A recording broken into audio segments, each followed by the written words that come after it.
અત્યારે મેળામાં તે કેટલાય બહેનોય ફરતા હોય છે, બધા ભાઈઓય ફરતા હોય છે. બહેનો છે ને એમાં મેળામાં હાલ્યા જતા છે, મર્યાદામાં હાલ્યા જતા છે. બરોબર, આપણે ખપ ખપ કરતા હોઈએ હતા. બેનું શું કે મારા રોયા કોણીઓ મારી મારી ધોળ્યા જ જાય છે. આપણને હક નથી, બહેનોને શાંતિ છે. અને આપણે પુરુષ છે ને એ આપણે ગમે એની ટીકા કરી લઈશું, બહેનો ટીકા નહીં કરે કોઈ દી. જો આપણે કોઈ ગુજરી ગયો હોય ને તોય આપણે અહીંયા ખરેખર ગયા હોય ને તો આપણે બીડીઓ ટેકાવીને વાતો કરીએ, અરે હા ભગવાનને મરજી હોય એવું થાય. ગુજરી ગયું નહીં, બાળવા ગયા હોય ન્યાય હખનાનો બે બોલો. એ બળતોય ન્યા બીડીયું કાઢે, તે બાકા ન હોય તો બળતોય ન્યાલી ડીંડલું લે.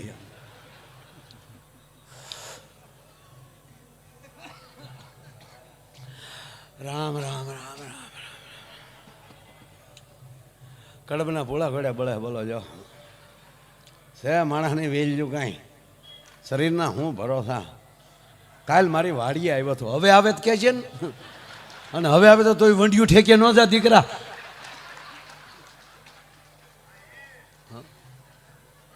ધવળી બીજો શું કે માણસ હારો હતો, બોલો કે હારો હું તારા બાપનો કપાળ હતો, એના બાપને શરમે આવવું પડે, બાકી બૂસ મારવું હતો.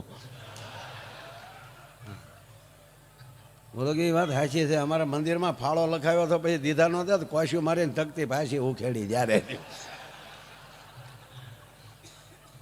ગમે હોય છે તો પુરુષ ટીકા કરશે, બહેનો ટીકા નહીં કરે. જો એ જ જગ્યાએ બહેનો બેઠા હોય પાછા, અહીંયા બેઠા બેઠા વાત કરે, કેવા હારા કા બેન, તાકે એની વાત થાય બેન. નીતિ એના બાપની બેન, નીતિ એના બાપ. આખી જિંદગી તીન પતિ જીતલાઈ રેમાં પણ પાનું કોઈ દી સોર્યું નહીં હો. નીતિ એના બાપની વાહ નીતુડી.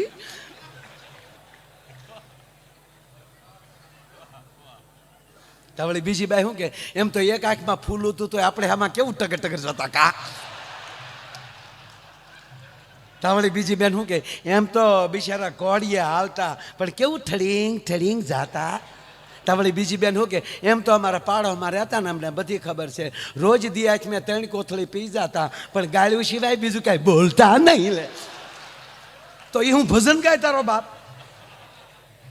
તાતોળી બીજી બેન ગાડા જેવડો નિહાકો નાખે, જેની આઈ જરૂર એની ન્યાય જરૂર. ન્યા હું બિયર બાર ખોલ્યા ડોહા ન્યા. પણ બાપ મારો કહેવાનો અર્થ, આપણી પાસે સત્ય હશે તો આપણને આનંદ આવશે. તમારા પોતા પાસે સત્ય હશે તો તમને દુનિયાની વ્યાકુળતા તમને સતાવી નહીં શકે. સત્ય તમારું હોવું જોઈએ. આ સત્યની તાકાત છે, આ ભજનની તાકાત છે.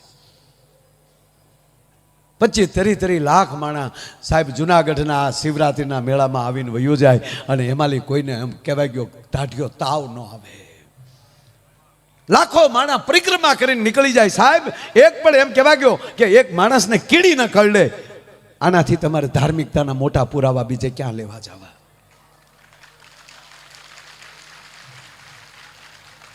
જે માણસને જ્યાં જગ્યા મળે ને એના બિસ્તરા એના થેલાના ઓછીકા કરીને હોઈ જાય, અને જ્યાં પ્રસાદ મળવાનો મોકો મળે ત્યાં પ્રસાદ લઈ લે, ભજન કરી લે. કોઈને નાના મોટાનો ભેદભાવ નથી. એક હરખા કરી નાખે છે ને, એ જ આ મેળાની મોટામાં મોટી તાકાત છે બાપ. અને હમણાં જ બેને ગાયું એટલે એક નાની વાત કહીને મારા શબ્દોને વિરામ આપું. અને અમારે ગોપાલ સાધુ બાળેટો કલાકારો, દૂધ ફૂલ્યો સાધુડો છે, ધીરે ધીરે ધીરે ધીરે હજી મૂછનો દોરો ફૂટી રહ્યો છે. બાગડદા ધમા ઘોડલી કરતો કરતો નીકળી રહ્યો છે. આ તો અમને આનંદ આવે એટલું કહ્યું, નહીતર પાછું કહે કે એ માફી માગો અમારું બોલાય કેમ.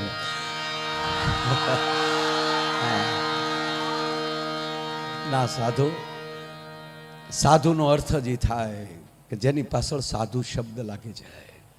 અને બાપ છેલ્લી વાત એટલી જ કહી છે મારે આ શિવરાત્રિના મેળામાં.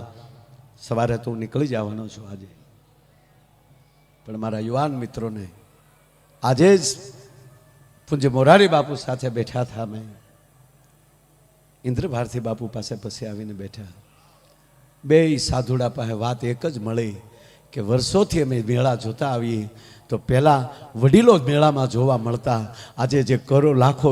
પધારો પધારો બેન. વાહ વાહ.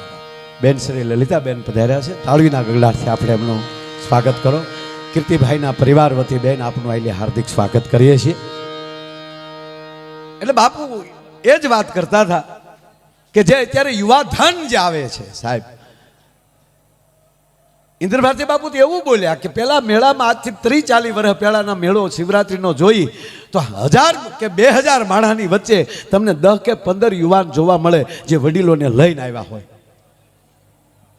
અને આજે આખા મેળામાં આટા મારી લ્યો તો 25,000 5 વડીલો જોવા મળે છે. એનો અર્થ એ છે કે વડીલો એમ કહે કે દીકરાઓ તમે જાતા હો તો અમે ઘર હાસવીને બેસું, પણ જાઓ મારા બાપ મેળામાં જાઓ. અને તો જ આવતા હોય ને આપણે રુચિ છે, આપણે ગમે છે. સાધુની નજીક રહેજો, સદગુરુની નજીક રહેજો, નહીતર રટવાઈ જશું. એક છેલ્લી 2 જ મિનિટની વાત બાપ, પણ આ કાળજામાં એક મારા હૃદયની વાત કરું કે મને કીર્તિભાઈ કીધું એટલે ઘડીક હું બેઠો, મેં નાત પાડી, હું ઘડીક આપણે સાંભળીએ ભાઈ. અને આ તો આપણું ઘરનું છે.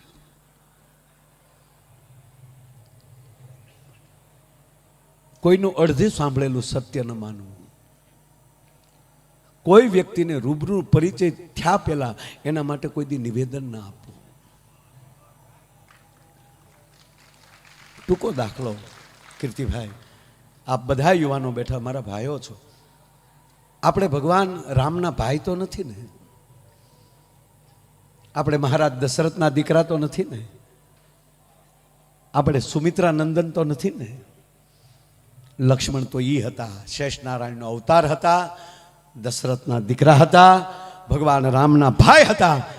અને સુમિત્રાજીને ધાવીને મોટો થયો તો એ મહાપુરુષ, છતાં અડધું સાંભળે છે. રામાયણનો પ્રસિદ્ધ પ્રસંગ,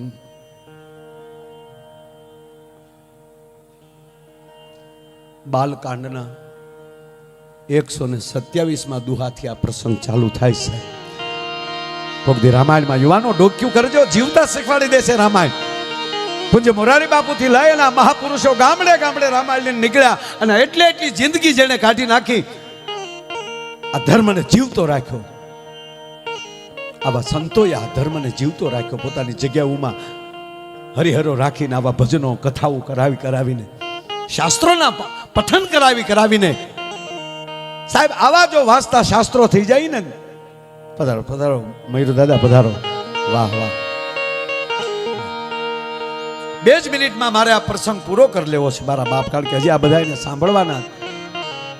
પણ યુવાનોને વિનંતી કરીને કહું કે આવા રામાયણમાં આવા પ્રસંગો ગોતી અને પરિવાર પાસે બેઠા બેઠા એકવાર સાંભળી લ્યો ને.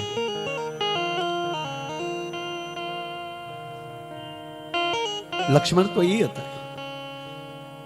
ભગવાન રામ, લક્ષ્મણ અને જાનકી ચિત્રકૂટમાં બેઠા છે, ઋષિઓ બેઠા છે, સરસ વાર્તાલાપ ચાલી રહ્યો છે. અને એમાં ભીલોના દીકરા દોડતા દોડતા આવે છે અને કહે છે પ્રભુ ક્ષમા. ભગવાન રામ ચોકી જાય છે. માલિક, સ્વામી, અયોધ્યાથી ભરત અને શત્રુઘ્ન સેના લઈને આવે છે. હે, એક શબ્દ નીકળ્યો રામના મોઢામાં. ખાલી રામ એટલું કીર્તિભાઈ આમ થોડુંક ઊંચું જોયું, ખાલી હજી પ્રભુ બોલ્યા નથી ત્યાં લક્ષ્મણ ઊભા થાય છે. શેષ નારાયણની પૂંછડી ઉપર પગ મુકાડો હોય એમ નારાયણ ઊભા થયા, લક્ષ્મણ. અને ભગવાન રામ હામું જોઈને એટલું કીધું, સ્વામી માફ કરજો, આપની આજ્ઞા વગર બોલું છું. શું સમજે છે કઈ નો દીકરો કે 14 વર્ષ પછી તમે પાછા ગાદીએ ન બેસી શકો? વિશાળ રાજ જોતું છે ને, અને એકલા સમજીને વનમાં આવે છે, એને ખબર નથી સાથે કોણ છે. વીરસ મળ્યો પ્રગટ થવાના, આંખ તપેલ ત્રાંબા જેવી આંખો મળી થવા. નારાયણ, એ તમારું પદ જીરવી ન શક્યો લક્ષ્મણ. ભરત, એ તમારું સ્થાન જીરવી ન શક્યો. જે રાજા પદ નહોતા જીરવી શક્યા એના એક ના લક્ષ્મણ નામ લે છે. કે આ રાજા ના જીરવી શક્યા, ઇન્દ્ર ના જીરવી શક્યા, નામ લે છે બધાના એક ના. અને છેલ્લે હજ તો ગઢવી સાહેબ એ થાય છે કે ભગવાન રામના ચરણમાં ધૂળ લઈ અને લક્ષ્મણ પોતાના મસ્તક ઉપર ચડાવે છે, કમર કચી લે છે, પાથો બાંધી લીધો, જટા બાંધી લીધી અને હાથમાં ધનુષ લઈ અને એટલું કીધું કે માલિક માફ કરજો, કે જેમ હાથીના ઝૂંઢ ઉપર હાવજ ત્રાટકે અને જેમ તેતરના ટોળા ઉપર બાજ ખાબકે અને જેમ તેતરના ટોળાને વીખી નાખે એમ એની સેનાને હું વીખી નાખીશ અને આપના શરણની સોગંદ હું એને જીવતો નહીં જવા દઉં.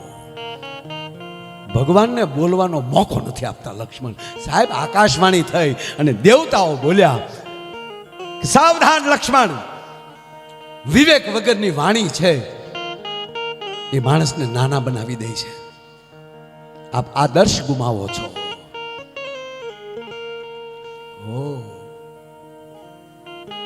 ત્યારે ભગવાન રામની આંખમાં જળજળી આવે છે.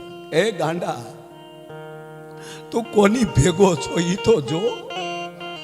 કોના માટે નિવેદન આપો છો આપ સાહેબ? ની રોજ પગ દબાવવા વાળી વ્યક્તિ છે, જે પોતાને વનવાસ નથી મળ્યો છતાં પરણિત હોવા છતાં એકલા પ્રતિજ્ઞા લઈ લે કે હું રામ માટે જિંદગી ભર 14 વર્ષ સુધી હું નિંદ્રા નહીં કરું. આવો હારે આવ્યો હોય એના માટે રામ ન કે હશે હશે લક્ષ્મણ આવા તો જે જોશું ના. સાવધાન લક્ષ્મણ, આદર્શ ન ગુમાવો. આદર્શ વગરનું જીવન વ્યર્થ છે. માલિક, મેં આદર્શ ક્યાં ગુમાવ્યો? અને આ લક્ષ્મણ જો આદર્શ ગુમાવી દે તો તાકાત છે કોઈની મારા બાપને કોઈ વનમાં મોકલી શકે? મેં આદર્શ નથી ગુમાવ્યો. મોટા ભાઈ, આદર્શમાં જીવન આ વ્યર્થ થઈ જાય એનું શું કરવું? અને ત્યારે પ્રભુ રામ બોલે છે કે લક્ષ્મણ, આદર્શમાં વ્યર્થ થયેલું જીવન બીજાની માટે આદર્શ બની જાય છે, જગત માટે આદર્શ બની જાય છે. અને બીજી વાત કહું લક્ષ્મણ, હવે સાંભળજો. આ વાત હાલે છે કેન્દ્રમાં સાધુ, કેન્દ્રમાં ગુરુ, કેન્દ્રમાં સંત છે. એક વાત કહું, સાંભળી લે લક્ષ્મણ. બ્રહ્માજી આ સૃષ્ટિ બનાવી છે, એમાં અનેક જીવો મૂક્યા છે. જોજો લક્ષ્મણ ગોથું ખાઈ ગયા. આમાં ભગવાન રામ હવે બોલે છે કે લક્ષ્મણ, આ પૃથ્વી ઉપર જેટલા જીવ છે ને સૃષ્ટિમાં, એમાં અતિ ઉત્તમ કોઈ આત્મા હોય તો ઈ મારો ભરત છે. એના માટે તમે આવું બોલો છો. અને સાંભળી લ્યો લક્ષ્મણ કે આદર્શ કોણ ગુમાવે? હે લક્ષ્મણ, પોતાનું પદનું કોણ ન જીરવી શકે? જેણે સાધુનું ચરણ ન સેવ્યું હોય, જેણે સદગુરુ ન કર્યો હોય, ઈશારો કરી દીધો કે નુગરો હોય એ ન જીરવી શકે. ત્યારે સાંભળી લો લક્ષ્મણ, મારો ભરત પરમ સંત છે, મારો ભરત પરમ સાધુ છે. તા તો ઓલા આવી ગયા, પણ ભરત દડતો દડતા આવે છે. અને ધૂળમાં લઈ ભગવાન રામે આમ ભરતને સાથીએ લાવ્યો. મોટા ભાઈ ભરત, બસો ભરત. થોડાક દૂર લક્ષ્મણ ઉભા થયા, થર થર કંપે છે. આવા ભરત માટે મેં આવી વાતો કરી નાખી. હવે એને મારે મળવું કેમ? અને ધરતી જો હવે માગ આપે તો હમાઈ જાઓ. ના, એવું કરીશ તો મારી ભૂલનું પ્રાયશ્ચિત નહીં થાય. પણ આજ લક્ષ્મણ બીજી પ્રતિજ્ઞા કરે છે કે જીવીશ ત્યાં સુધી કોઈ પ્રકારની લાલચ નહીં રાખીશ. ભરત અને રામની હું સેવા કરીને મારી જિંદગી કાઢી નાખીશ. અને હજી એટલા તો આવ્યા હતા તો માં કૌશલ્યા જે છે, સુમિત્રાજી છે અને માં કઈ કઈ પણ છે, એ ત્રણેય માતાઓ આવતા હતા ને, ત્યારે પહેલી વહેલી ડોટ લક્ષ્મણે આપી. અને પહેલા વહેલા લક્ષ્મણ પગે લાગ્યા હોય ને તો માં કઈ કઈને પગે લાગ્યા છે. સાબાશ જનેતા, સાબાશ. આવો અગ્નિના ગોળા જેવો ભક્તિલા, એમ કહેવાય ફૂલ જેવો દીકરાને જન્મ દેનારી માં કોઈ દિવસ આવું ન કરી શકે. આ ખરેખર બધી મારા રામની લીલા છે. અને આપણે ભાગશાળી એટલા છીએ કે એ જ રામલીલાના પાત્રનો એક પાત્ર બનવાનો અવસર મળ્યો છે. આ લક્ષ્મણે ગાંઠ વાળી એમ આપણે બધાએ એ જ ગાંઠ વાળવાની રહે કે અમે ભારત વર્ષના સંતાન છીએ અને આવા મેળામાં આવવાનો અમને અવસર મળે છે, આવા સંતોના ચરણમાં બેસવાનો અવસર મળે છે, આવા ભજન સાંભળવાનો અવસર મળે છે. બાકી કયક બિયર બારમાં ગોથા ખાઈ ખાઈને મરી ગયા. આપણે ક્યાં છીએ એનું ગૌરવ લેજો. મિત્રતાનું ગૌરવ લેજો, ભજનનું ગૌરવ લેજો, સનાતનતાનું ગૌરવ લેજો. અને આવા ઉજળા મેળા, આવા ઉજળા ઉત્સવ કેવલ ભારત વર્ષમાં થાય છે. એ જ ભારત વર્ષની ભૂમિમાં આપણે જન્મ્યા છીએ, એનું ગૌરવ લેજો.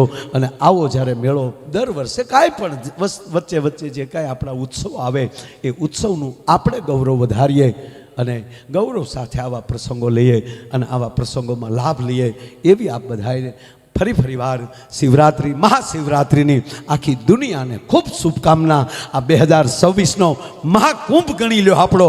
અને પ્રશાસને પણ એવડી મોટી તૈયારી કરી છે. અને એમાંય કીર્તિભાઈ, મેં કાલે કીધું ને આજે કહું કે પૂજ્ય નારાયણ બાપુ પછી આવા ચારણ સોરુએ કોઈએ જો પાછો એમ કહેવાય કે આવો શિવ ઉત્સવ ચાલુ કર્યો હોય તો એ આપણા કીર્તિભાઈ છે. અને આપણા દરેક કલાકારો, અમારા દરેક કલાકારોનું ગૌરવ છે. અમારી ગજગજ અમને જરાય એમ નથી લાગતું કે આ ઉતારો એનો એકનો છે. આ શિવ ઉત્સવ અમારા બાપનો છે અને અમારા મિત્રએ આવું કર્યું છે. આવા ભાવથી અમને આવો આનંદ છે. બસ મહાદેવ કાયમ આપણી માટે આવો ને આવો આનંદ વરસાવતા રહે. બસ માણસને શું કરવું છે એ પોતાને નક્કી કરવાનું છે.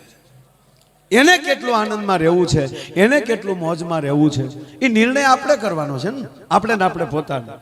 ભગવાન કૃષ્ણ અર્જુનને કહે છે કે અર્જુન તું શું કરવા માંગે નક્કી કરીને. અને ત્રીજી વાત, એ જે નિર્ણય કરે છે, ઈશ્વર જે નક્કી કરે છે, એને આગળ માણસનું કંઈ ચાલતું નથી.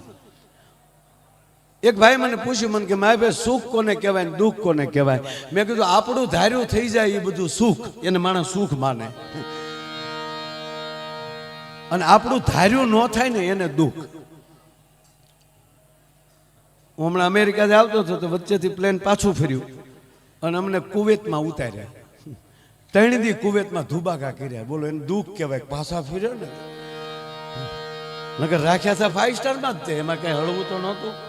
બસમાં નહોતા આવતા, બસ સ્ટેન્ડમાં ઉતારા હોય, ગોધરા ગાવા નાખ્યા હોય. તમે હેમાં મુસાફરી કરો છો ને એના ઉપર આધાર છે. બોલો તમે જો તમે નક્કી કરજો. જો પ્લેનમાં આપણે જતા હોય, આપણે એરપોર્ટમાં હોય, ભલે પ્લેન મોડું થાય પણ જાહેરાત કરવા વાળા કેવા પોસા હોય હે, ટિકિટ પ્રમાણે હોય ને. कृपया ध्यान दीजिए, बॉम्बे जाने वाली फ्लाइट 2.5 घंटा डिले की जाती है. 2.5 કલાક મોડું હોય તો આપણે ગોઠક બોલે કેવું સારું. એનું ઈ તમે એસટી ડેપોમાં વયા વળ્યો. જુનાગઢ વંથલી પ્લેટફોર્મ નંબર 4 ઉપરથી ડ્રાઈવર ક્લીનર કેન્ટીનમાં હોય તો એની બસ ઉપર જા.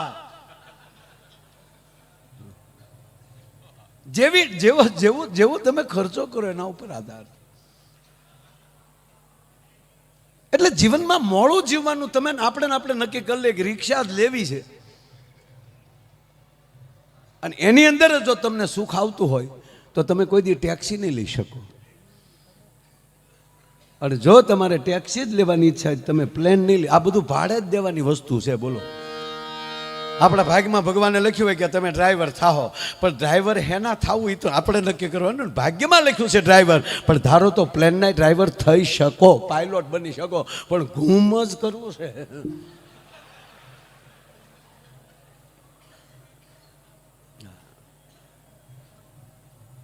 અને તમે જોજો આ